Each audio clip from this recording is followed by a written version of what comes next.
दोस्तों हाल ही में मैंने क्लाउन इन ए कॉर्नफील्ड नाम की अमेरिकन स्लैशर मूवी देखी है जो कि इसी साल रिलीज हुई है और इस फिल्म को एली क्रेग डायरेक्ट करे हैं। IMDb पे फिल्म को मिले हैं 5.8 स्टार्स आउट ऑफ 10 और रॉटन टोमेटोज पे it's 74% fresh with an audience score of 59%। तो आज की वीडियो में हम फिल्म की कहानी को जानते हुए फिल्म की एंडिंग पे चर्चा करेंगे और क्योंकि ये फिल्म एक किताब पे आधारित है तो हम यहाँ नोवेल और मूवी के बीच वाली डिफरेंसेस पे भी बातें करेंगे। So now with that said let's roll the intro.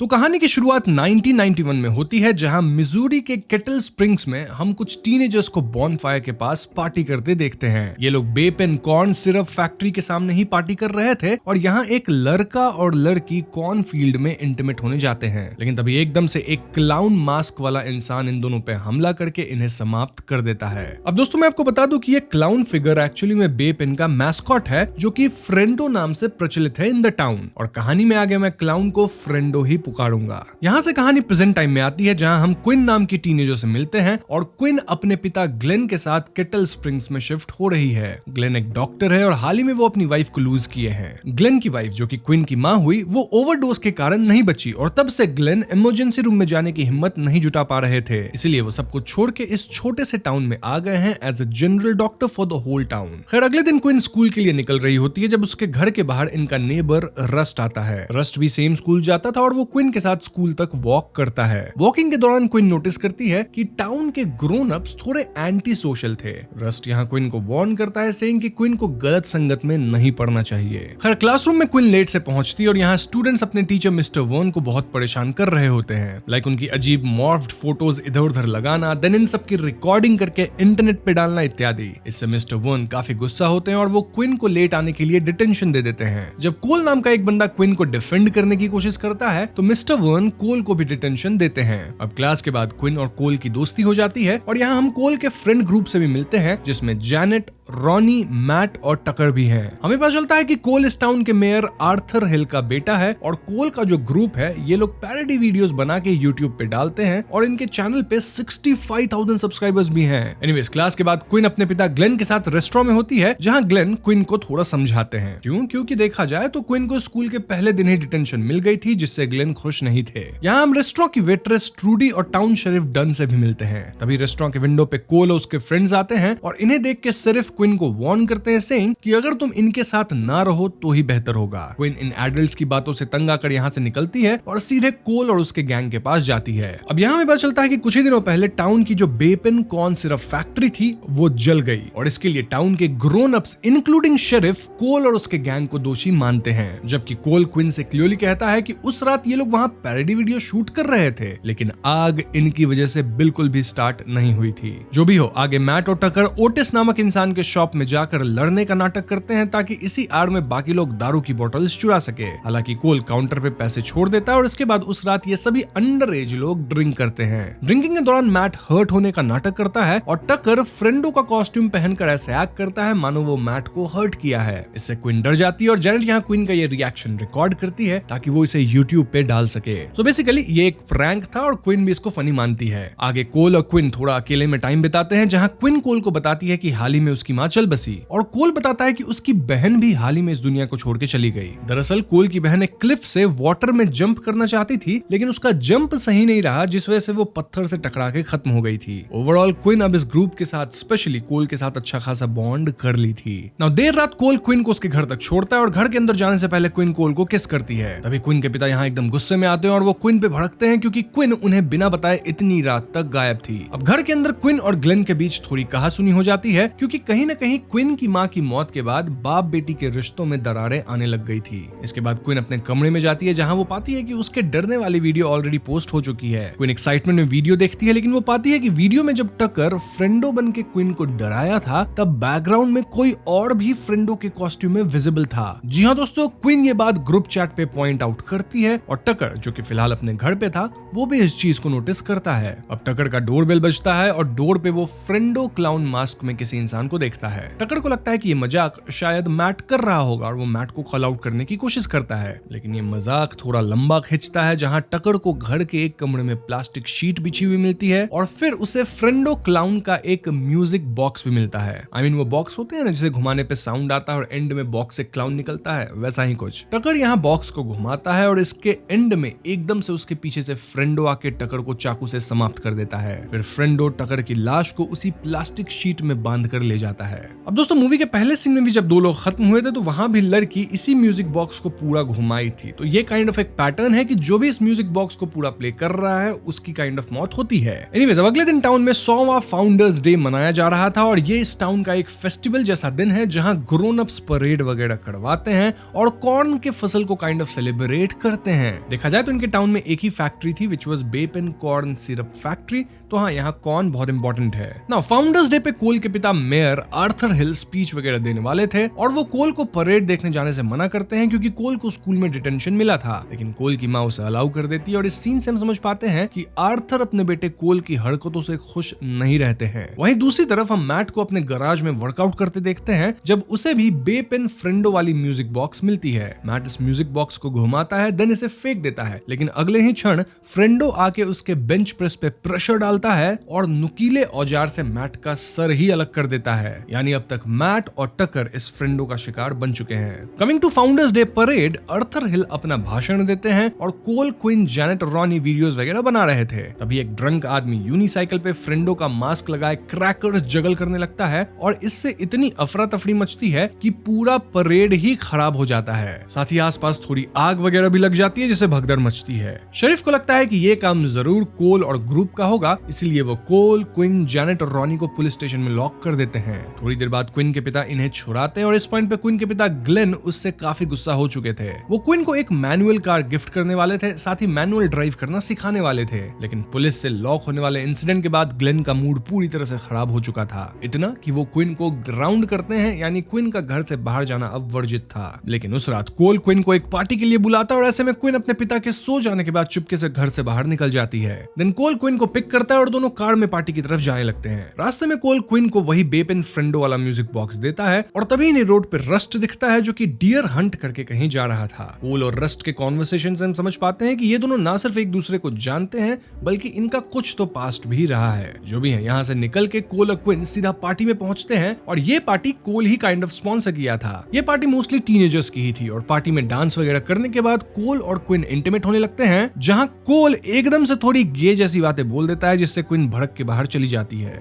बाहर जिंजर नाम की एक लड़की कॉर्नफील्ड से बाहर आती है जिसके बैक पे एक एरो लगा हुआ था। जी हाँ दोस्तों, क्विन ये देख शॉक में थी, लेकिन जैनेट और रॉनी का कहना था कि जरूर ये मजाक मैट और टकर कर रहा है और इसी प्लानिंग के लिए दोनों एक दो दिन से गायब हैं। तभी कॉर्नफील्ड से कोई मैट का अलग हुआ सर इनकी ओर फेंकता है और सर देख के भी जैनेट और रॉनी इसे नकली समझ रहे थे। इनफैक्ट ये दोनों ना समझ लड़कियां तो मैट के सर से खेलने लग जाती हैं। देन क्विन कंफर्म करती है कि जिंजर खत्म हो चुकी है और ऐसे में सभी भागते हैं। तब तक कॉर्नफील्ड से एक फ्रेंडो बाहर आता है जो कि टीनेजर्स को खत्म करना शुरू करता है। ये फ्रेंडो क्विन, जैनेट और रॉनी को भी खत्म कर देता है, लेकिन एन मौके पे रस्ट एक शॉटगन से उस पे हमला करता है। अब इससे पहले क्विन इस गिरे हुए फ्रेंडो का मास्क निकाल पाती, कॉर्नफील्ड से ढेर सारे फ्रेंडोज बाहर निकलते हैं और सबके हाथ में अलग अलग वेपन्स थे, like chain saw, pitch fork, तलवार वगैरह वगैरह। तभी कोल भी यहाँ आता है। देन रस्ट एक फ्रेंडो पे गोली चलाता है, जिसके बाद ये पांचों यानी कि कोल, क्विन, जैनेट, रॉनी और रस्ट एक फार्म हाउस में जा छिपते हैं। अब ये पांचों यहाँ ज्यादा देर नहीं छिप सकते थे क्योंकि ढेर सारे फ्रेंडोज ऑलरेडी डोर को कट करने लग गए थे। तभी क्विन को अंदर एक सुअर का ढक्कन दिखता है जिसे हटा के ये लोग यहाँ से बाहर निकल सकते थे। रस्ट कहता है कि वो फ्यूल एंड ट्रैक्टर की मदद से छोटा एक्सप्लोजन करेगा फ्रेंडोज को रोकने के लिए और तब तक बाकी लोग सुअर या गटर से होके उस पार निकल सकते हैं कॉर्नफील्ड में। तो हाँ, आगे ऐसा ही होता है जहाँ रस्ट फ्रेंडोज के सामने ब्लास्ट करता है और बाकी चार लोग सुअर के थ्रू कॉर्नफील्ड में निकल जाते हैं। इनका प्लान था हाईवे पे जाके हेल्प मांगना या फिर पास के किसी नेबर के घर से फोन यूज करके हेल्प बुलाना। कोल यहाँ रस्ट को बचाने वापस जाना चाहता था, लेकिन सभी कोल को ऐसा करने से मना करते हैं। वैसे इस सब भागा दौड़ी में हम समझ पाते हैं कि कोल और रस्ट गे हैं और दोनों एक दूसरे को पहले से ही पसंद करते हैं। ऑल्दो कोल अपने गे होने वाली बात को एक्सेप्ट नहीं करना चाहता है और शायद इसलिए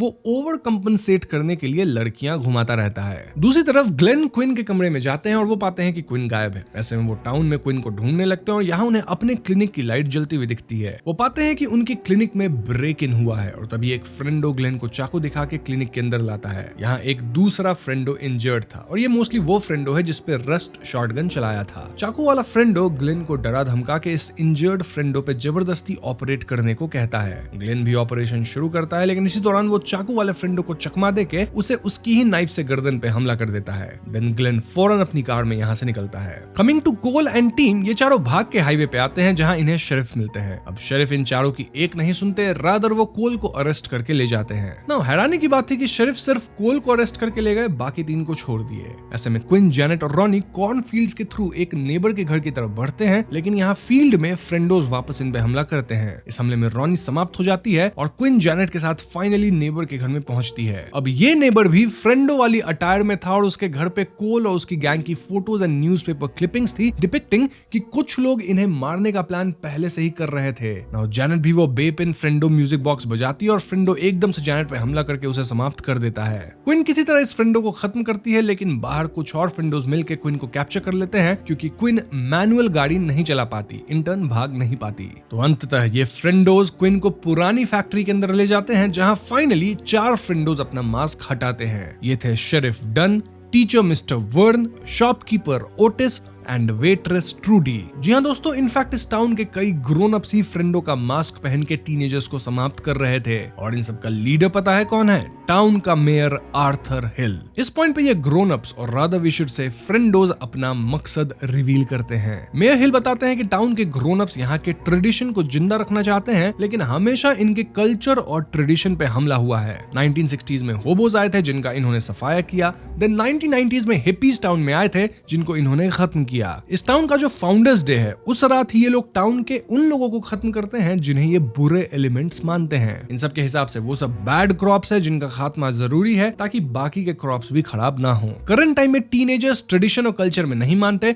और हर कुछ मजाक में लेते हैं। देन इंटरनेट पे सबका मजाक बना के वीडियो डालते हैं और सबको परेशान करते हैं। इसीलिए सभी ग्रोन अप्स मिलके इन गिने चुने टीनेजर्स को खत्म कर रहे थे जो कि प्रॉब्लम्स क्रिएट कर रहे थे टाउन के अंदर। मेयर हिल यहाँ रिवील करते हैं कि वो अपने बेटे कोल तक को रस्सी से एक सहारा देके लटकाए हुए थे क्योंकि वो अपने बेटे को भी समाप्त करना चाहते थे। मेयर अपने बेटे को डिसोन कर चुके हैं और वो ऐसा सेटअप करेंगे कि सबको लगेगा कोल ही सबको खत्म किया और फिर खुद भी लटक गया। कोल यहाँ अपने पिता को कोसता है सेइंग कि वो एकदम पागल है, लेकिन कोल के पिता कहते हैं कि कोल उनके लिए तब से ही मर गया था जब कोल के कारण उसकी बहन खत्म हुई थी। कोल क्लियरली कहता है कि उसकी बहन का खत्म होना सिर्फ एक एक्सीडेंट था, लेकिन मेयर हिल कहते हैं कि बहन का ख्याल रखना कोल की जिम्मेदारी थी जो कि कोल पूरा नहीं कर पाया। सो फाइनली ये फ्रेंडोज मिलके कोल और क्विन को खत्म करने ही वाले होते हैं कि ग्लेन यहाँ अपनी कार से सब कुछ ठोकते हुए अंदर आता है। इस धमाकेदार एंट्री से काफी कुछ इधर उधर गिरता है जिसमें ट्रूडी और ओटिस समाप्त हो जाते हैं। मेयर हिल अपने बेटे को निपटाने आगे बढ़ते हैं, वही शेरिफ क्विन के पीछे भागते हैं। क्विन यहाँ इलेक्ट्रिक शॉक देने वाले यंत्र की मदद से शेरिफ के मुंह में झटका देके उन्हें खत्म करती है। वहीं मेयर हिल कोल के पैर के नीचे से कार को हटाने की कोशिश करते हैं ताकि सहारा हटने से कोल लटक के समाप्त हो जाए, लेकिन कार मूव नहीं होती क्योंकि टायर के नीचे डेब्रीज आ गए थे। डेब्रीज हटाते वक्त कोल और उसके पिता मेयर हिल की बातें होती है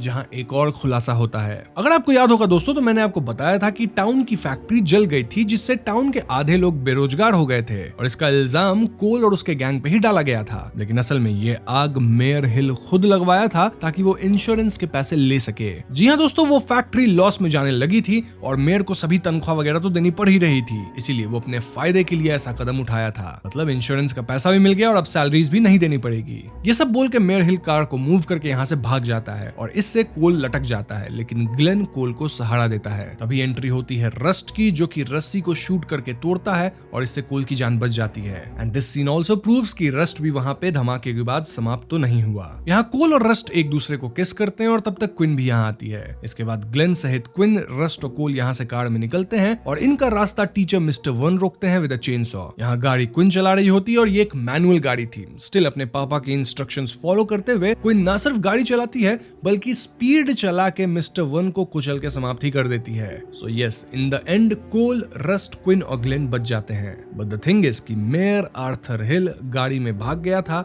और वो जरूर कहीं ना कहीं जिंदा है। अब यहाँ से कहानी 1 साल आगे आती है, जहाँ ग्लेन अब मेयर के लिए इलेक्शन लड़ रहा होता है और क्विन कॉलेज के लिए निकल रही होती है। क्विन से मिलने रस्ट और कोल आते हैं, जो कि अब ओपनली रिलेशनशिप में है, और ये दोनों क्विन को एक बैटन यानी कोलैप्स होने वाला डंडा गिफ्ट देते हैं ताकि वो खुद को डिफेंड कर सके। फाइनली क्विन अपनी कार में कॉलेज के लिए निकलती है और उसे बैक सीट में एक बेपेन म्यूजिक बॉक्स मिलता है, जिसे वो विंडो से बाहर फेंक देती है। देन स्ट्रीट पे ये बॉक्स ओपन होता है और फिल्म यहीं पे खत्म हो जाती है। तो दोस्तों, ये थी क्लाउन इन ए कॉर्नफील्ड की कहानी, और यहाँ एंड में मेयर आर्थर हिल क्लियरली बच गया है। सो यस, वो वापस आ सकता है, जिससे इस फिल्म की सीक्वल आ सकती है। मोर ओवर, फिल्म में जो भी उस बेपेन म्यूजिक बॉक्स को पूरा बजा के ओपन कर देता था, वो समहाउ खत्म होता था फ्रेंडोज द्वारा। मतलब इसका कोई सुपरनैचुरल कनेक्शन नहीं है, लेकिन ये काइंड ऑफ डायरेक्टर का प्ले था दिखाने के लिए कि हाँ, इससे सारी किलिंग्स कनेक्टेड हैं। इसीलिए हम कह सकते हैं कि ये बेपेन Frendo music box kind of signify करता है कि अब कोई इंसान खत्म होगा, और फिल्म के एंड में इसका ओपन होना भी यही बताता है कि मौत का सिलसिला अभी खत्म नहीं हुआ है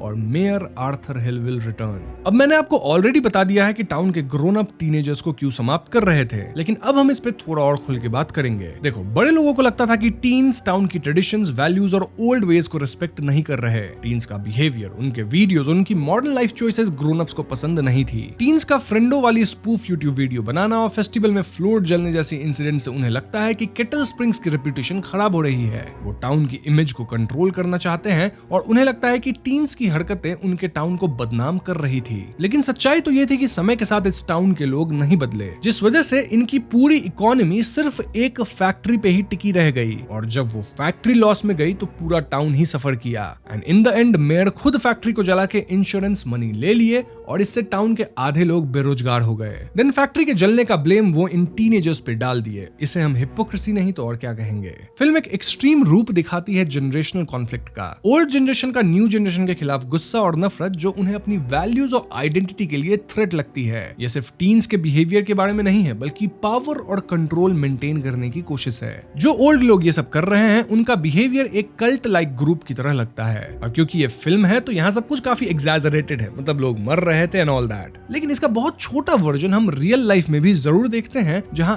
एडल्ट्स यंग लोगों के रहन सहन पे हमेशा ताने मारते ही रहते हैं। ओल्ड लोग हमेशा कहते फिरते हैं कि हमारे टाइम पे चीजें ऐसी थी, वैसी थी, और कैसे समाज एकदम अच्छा था और अब सब कुछ खराब हो चुका है। सो यस, कहीं ना कहीं ये फिल्म इसी पॉइंट को उजागर करती है। अब ध्यान रहे, मैं यहाँ आपको फिल्म की फिलॉसफी बता रहा हूँ, अपनी नहीं। तो अगर आप डिसएग्री करते हैं तो फिल्म को चैलेंज कीजिए, मुझे नहीं ना। अगर फिल्म को बुक से कंपेयर किया जाए तो नोवेल में कोल ही एक्चुअली में अपने दोस्तों के साथ फैक्ट्री में आग लगाया था, लेकिन फिल्म में ये काम मेयर का था, यानी ये एक एडिशनल ट्विस्ट फिल्म में ऐड की गई है। देन नोवेल में रॉनी और मैट ग्रोन अप्स के साथ मिल जाते हैं अपनी जान बचाने के लिए, जिन्हें बाद में क्विन समाप्त करती है। लेकिन यहाँ फिल्म में ये दोनों फ्रेंडोज द्वारा ही खत्म हुए। देन सबसे बड़ा चेंज ये था कि नोवेल में एक्चुअली में क्विन फ्रेंडोज द्वारा खत्म हो जाती है, और खत्म होने से पहले वो बता देती है कि यहाँ एक नहीं बल्कि कई फ्रेंडोज हैं। देन कहानी को आगे रस्ट और कोल की पर्सपेक्टिव से बढ़ाया जाता है, क्योंकि नोवेल में यही दोनों मेन लीड हैं और इनका रोमांटिक सीन है। फिल्म में इन दोनों का रोमांटिक एंगल तो दिया गया है, लेकिन यहाँ मेन लीड क्विन है और वो एंड तक बची रहती है। अब इसके अलावा भी और कई सटल डिफरेंसेस हैं, लेकिन वो छोटे मोटे हैं तो उन्हें मैं कवर नहीं कर रहा। और ऐसे भी मैंने पर्सनली किताब नहीं पढ़ी है, जो डिफरेंसेस हैं वो मैं आपको वेबसाइट्स वगैरह, आर्टिकल्स वगैरह देख के बता रहा हूँ।